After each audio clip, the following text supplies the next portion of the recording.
Paz do Senhor, mulheres que oram, bom dia, boa tarde, boa noite, boa madrugada, bom momento de você com Deus, estudo de sua palavra. Estamos no terceiro dia do nosso devocional. Eles escolheram Deus. Lembrando que esse aqui é a continuação do estudo que nós fizemos já, fé acima de tudo. Temos como referência hoje bíblica Gênesis, capítulo 23, verso 34 e 35, que diz: Ora, sendo Esaú da idade de 40 anos, tomou por mulher a Judite, filha de Beeri, Eteu, e a Basemate, filha de Elon, Eteu. E estas foram para Isaque e Rebeca uma amargura de espírito. Também temos o capítulo todo de Gênesis 27. Gostaria que você tirasse um tempinho aí para meditar. É quando fala sobre Isaque pedindo para Esaú fazer-lhe um guisado. E Jacó, juntamente com sua mãe, antecipa essa ação.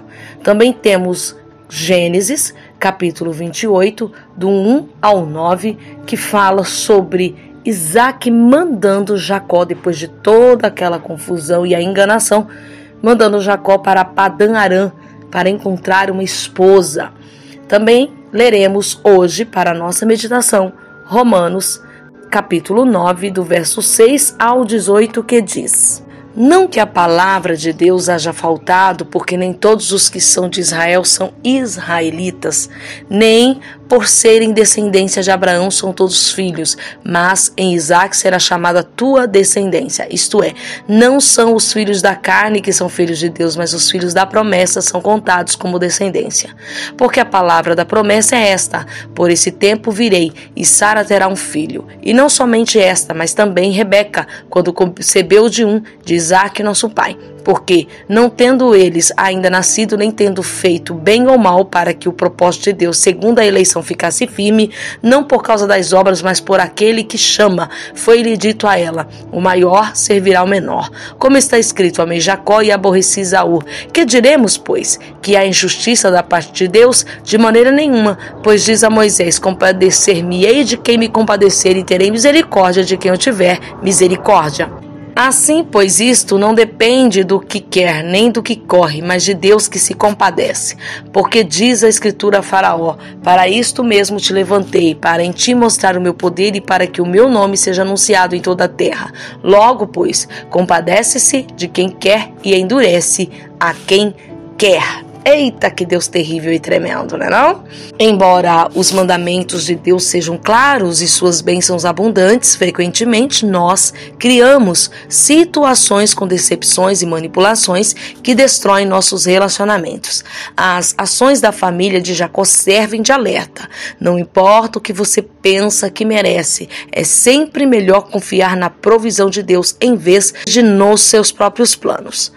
Deus foi claro em sua escolha de abençoar Jacó. O capítulo 9 de Romanos explica como Deus escolheu Jacó e não Esaú, o primogênito de Isaque. Em vez de crer na promessa de Deus e esperar que ele agisse, Jacó confiou nos seus planos e métodos para receber a bênção. Ele enganou seu pai e irmão e destruiu o relacionamento familiar. Deus tinha um plano para abençoar Jacó e ele não incluía nenhuma falha moral. No entanto, apesar do pecado de Jacó, Deus o abençoou. Deus permitiu que Jacó obtivesse a bênção do jeito dele, embora fosse disciplinar Jacó mais tarde. Deus mostrou misericórdia dando-lhe a bênção. Deus trabalha em todos os aspectos de nossas vidas, inclusive mesmo quando tem pecado, mesmo na desobediência. Deus sempre estará agindo. Mesmo quando fracassamos em confiar nele, Deus realiza os seus propósitos, mas nós podemos criar problemas desnecessários quando resolvemos fazer as coisas do nosso jeito e depois colher, claro, a colheita de toda a semeadura ruim que fizermos. É só observar a vida de Jacó. Quando Deus faz uma promessa, Ele já tem um plano para realizá-la. Ao enviar Jacó a Padã-Arã para encontrar uma esposa, Isaac lembrou-o das promessas de Deus para Abraão. Deus faria de Jacó uma grande nação, lhe daria uma terra e permitiria que os seus descendentes fossem uma bênção para todas as pessoas do mundo. As promessas de Deus não podem ser frustradas por decisões ruins. Sua aliança com a família de Abraão permaneceria. Embora sempre tenha havido ameaças à promessa, Deus permaneceu fiel a Jacó e seus descendentes, cumprindo a aliança que ele havia feito com Abraão. Lembrando que a promessa que Deus faz a alguém é sempre visando alcançar mais pessoas. Deus, Ele trabalha pensando em salvação de almas. Deus trabalha pensando em cumprir o seu propósito de misericórdia, amor e justiça para com o ser humano. Então eu preciso compreender que quando Deus faz uma promessa à minha vida, à minha pessoa ou à minha família, não se trata exclusivamente de mim, não se trata exclusivamente da minha casa, mas é Deus mostrando que quer alcançar mais alguém através de mim. Então, nós precisamos parar de ser egoístas, parar de ser mesquinhos, miseráveis e ficar pensando que sou a bolacha preciosa, a última do pacote. Não se trata disso. Trata de sua graça, misericórdia, que olhando para nós, teve bondade, generosidade e se compadeceu de nós. E quer nos usar para o quê? Para alcançar mais vidas. Isso precisa ficar claro. Deus pode nos usar mesmo quando pecamos. Ele pode transformar nossos conflitos em bênçãos e trazer paz a relacionamentos quebrados. Ele pode redimir e operar o bem em qualquer pecado, não importa quão grave ele seja. Ele está no negócio de restauração. Deus é especialista em restaurar. Ele usa pessoas quebradas. A Bíblia registra até as falhas dos heróis da fé, de maneira que possamos ver o caráter misericordioso de Deus. Ele redime, restaura e reconstrói até mesmo os corações mais quebrados, relacionamentos, comunidades e nações. Nós podemos confiar nele. Nisso, ao ouvir você dizendo essas coisas, dá a impressão que Deus passa panos quentes nas coisas erradas. Lembrando, Deus não se deixa escarnecer.